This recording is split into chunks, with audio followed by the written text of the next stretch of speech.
Jazakallah khairan Ustaz. Ini dari pertanyaan di Zoom dari Ahadwi Satria. Beliau bertanya, di daerah saya sangat kental dengan kepercayaan ketika bayi lahir segera diletakkan di baju atau di bawah bantalnya berupa gunting atau satu rempah khusus yang katanya gunanya melindungi dari gangguan setan. Apakah itu termasuk syirik dan bagaimana status ketauhidannya Ustaz? Sama dengan yang tangkal dan jimat tadi.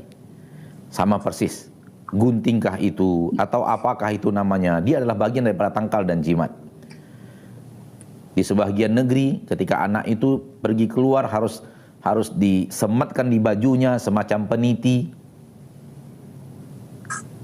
karena bagi mereka punya keyakinan bahwa jin-jin takut dengan peniti yang tergantung di badan bayi itu, atau dikalungkan sesuatu di tubuh bayi itu, biasanya antara perut dan pinggangnya ada sesuatu yang dikalung-kalungkan, buhul-buhulan, atau kadang-kadang diletakkan di lengannya, di antara pundak dan sikunya.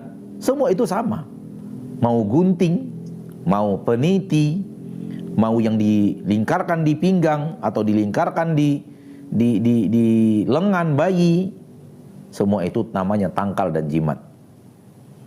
Ya, sekiranya keyakinannya tak bergeming bahwa Allah yang menjaga, namun ini hanyalah ikhtiar dan wasilah, maka dia adalah syirik kecil.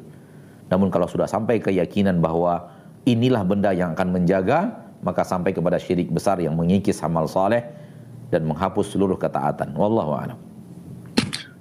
Ustaz, jazakallah khairan. Ada pertanyaan lagi Ustaz dari Ibu Mia di Denpasar. Beliau bertanya, Ustaz, bagaimana kiat menjaga tauhid agar terhindar dari syirik dan perbuatan bid'ah?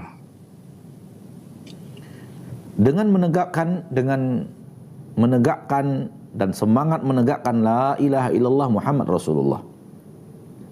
Karena la ilaha illallah adalah tauhid. Setiap amal soleh kita, setiap ketaatan kita, tauhid la ilaha illallah. Setiap melakukan ketaatan ingat Allah dan arahkan kepada Allah. Dan jangan harapkan pujian manusia. Dengan itu kita mengamalkan la ilaha illallah dan terbenteng dari syirik. Dan ketika kita beramal, kita amalkan asyhadu anna Muhammadar Rasulullah. Saya mengakui Muhammad Rasulullah. Sehingga ketika akan beramal, kita tiru utusan Rasul itu. Kita contoh utusan Rasul kepada kita itu. Kita contoh Rasul yang telah Allah utus kepada seluruh manusia umat akhir zaman. Ingin sholat, meniru sholatnya Rasul. Ingin puasa, berusaha meniru puasanya Rasul.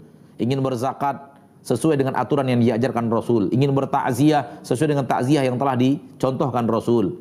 Ingin ziarah kubur, sesuai dengan ziarah kubur yang telah dicontohkan Rasul sallallahu alaihi wasallam.